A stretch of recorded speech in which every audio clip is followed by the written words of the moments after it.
Je quitte Tarfaya. Et je sais pas si tu vois, c'est là-bas dans le fond. Faut que je te raconte quelque chose sur Tarfaya. Avant, ça fait toujours délirer. La gendarmerie, en fait, ils étaient inquiets ce matin, j'arrive pas à décoller. J'ai mal aux jambes, j'ai traîné, j'ai même hésité un peu à partir. Et bon, je me suis fait un peu... J'ai trouvé un peu la motivation. J'ai décollé. Et du coup, je suis en retard en fait par rapport à mes heures habituelles. Et la gendarmerie, ils m'ont appelé. Ils avaient mon numéro, bien sûr. Ils m'ont appelé. Monsieur Lionel, ça va, tout va bien? Vous êtes parti? Vous avez pris la route? Et en fait, il y a deux routes. Il y a la côte et la route de l'Ayoun. Et ils voulaient absolument savoir quelle route j'allais prendre. Je trouve ça trop sympa en fait. C'est cool. Tu sais qui y avait dans ce désert en 1900, de 25 à 27 je crois, si je dis pas de bêtises. Bah, dans ce désert, il y avait Saint-Exupéry. Il y a un musée là-bas à Tarfaya, il était fermé, mais il y a un musée de Saint-Exupéry. En fait, Saint-Exupéry, il a eu son bac à 17 ans. Après, il est rentré dans l'armée. Et ensuite, il a été dans la société Latécoco Air, si je dis pas de bêtises. C'est en fait c'est l'ancêtre de l'Aéropostale, qui lui-même est l'ancêtre d'Air France, si tu veux. Et donc, Saint-Exupéry, il décollait de Toulouse. Il décollait de Toulouse pour aller à Dakar. Et donc, il y a des petits points comme ça tout le long de la côte du Maroc, à Rabat et donc à Tarfaya, pour faire le plein des avions. Ce qu'ils appelaient des avions, mais c'était plutôt des engins. En 1920, les avions n'étaient pas très sûrs quand même. Et donc, après, Saint-Exupéry, il a été responsable de l'aérodrome de Tarfaya. Il est resté là 2 ans. D'après ce que j'ai compris, il s'est un petit peu ennuyé. Mais il a adoré le désert. Et il a trouvé son inspiration de beaucoup de ses livres. Il a trouvé ses inspirations aussi dans le désert de Tarfaya. C'était la petite leçon d'histoire. Bon, à l'époque, c'était quand même une sacrée aventure. Hein. Parce que tous les avions qui décollaient, ils n'arrivaient pas. Et soi-disant que Saint-Exupéry, il a aidé quelques aviateurs qui se sont crashés dans le désert et capturés par les tribus berbères. Il en a aidé quelques-unes parce que les tribus berbères, il les gardait, les mecs. Et Saint-Exupéry, il a aidé à libérer quelques gars dans le désert. Si j'ai dit des bêtises ou des inexactitudes, bah, tu me corriges dans les commentaires, y a pas de souci. Bon, bah c'est pas le tout, mais moi j'ai 100 bornes à faire en vélo. J'ai mal partout. Hier c'était dur avec la journée de vent, là j'ai appuyé, j'avais des courbatures hier soir. C'est pour ça que j'ai traîné ce matin. Bon, on va voir. Il paraît que j'ai 1 ou 2 villages quand même sur la route et une station-service alors. Ça y est, j'ai le vent dans le dos. Merci Dieu et Ol. Tu crois qu'il n'y a rien dans le désert?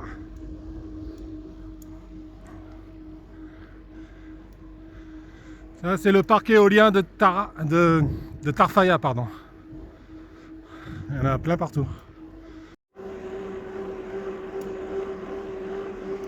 Ouais, il y a du vent aujourd'hui, mais je l'ai dans le dos. Ça change tout.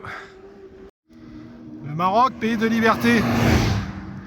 Ah, même sur les voies express, tu choisis ta voie. Tu vas à gauche, tu vas à gauche.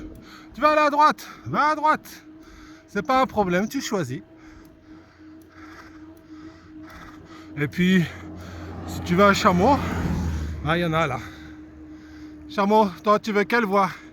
Tu me laisses celle-là, moi je prends centre-gauche. Toi tu prends quoi toi? Reste là, t'es bien là, tu vas te faire écraser.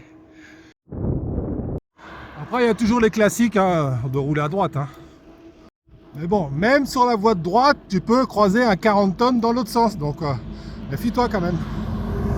La liberté, tu fais comme tu veux. Choisis ta voie. C'est comment le village ici? Ta. Je me suis arrêté dans le village de Ta. Ta.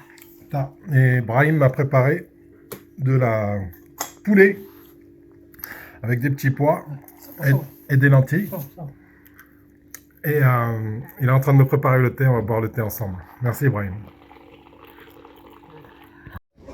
J'en profite pour faire sécher mon linge. À chaque fois, la nuit, Il n'a pas le temps de sécher. Il fait pas assez chaud. Tu vois tout ça là? Tout ça c'est du thé. Toujours du thé chez les Marocains. Mais regarde ce que j'ai trouvé.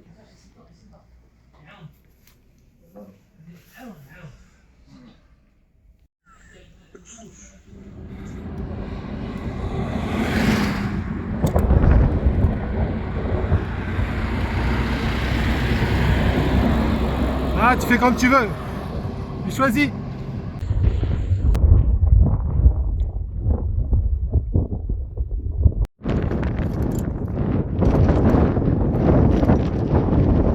Je vais essayer d'aller jusqu'au village prochain et démonter la roue, regarder ce qui va pas parce que du coup quand je pédale en arrière ça bloque. Ça risque de me faire chuter en fait. Bon, je me suis encore arrêté. J'ai encore un souci. Je sais pas ce qui se passe là. Cette plaque là qui m'ennuie là.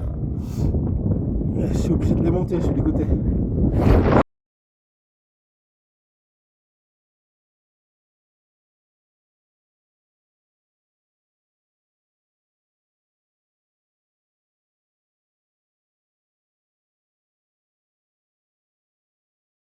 Bon, je sais pas à quoi sert cette plaque, peut-être à éviter de dérailler, je sais pas. En tout cas, elle m'ennuie. J'ai essayé de la replacer correctement, comme j'ai pu, on verra bien. Tu les as vus les chameaux? Ah, normal, c'est des dromadaires. Je te le remets.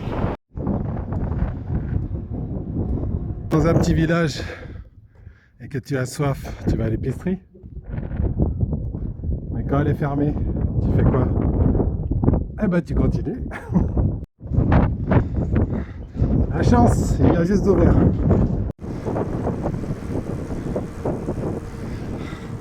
Clairement, cette étape, j'aurais jamais pu la faire si le vent n'était pas dans mon sens. C'est hier, je t'ai claqué, donc... Mais là, c'est cool. Et il me pousse bien. Merci, Dieu et Val.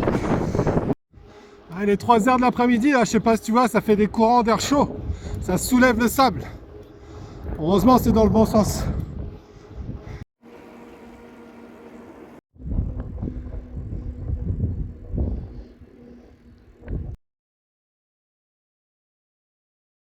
J'arrive au poste de gendarmerie de La Ayoune. Je suis déjà à 100 km, mais je ne suis pas arrivé dans la ville encore. La Ayoune, c'est une grande ville. C'est un peu la capitale du désert du Maroc. Et ça passe... la ville est installée près d'une oued.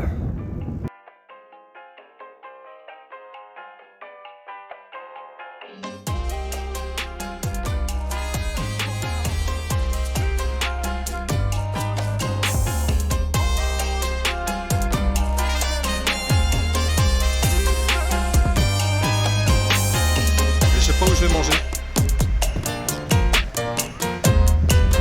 Tu crois que je vais le faire? On mange trop bien au Maroc, c'est pas pour aller là-dedans.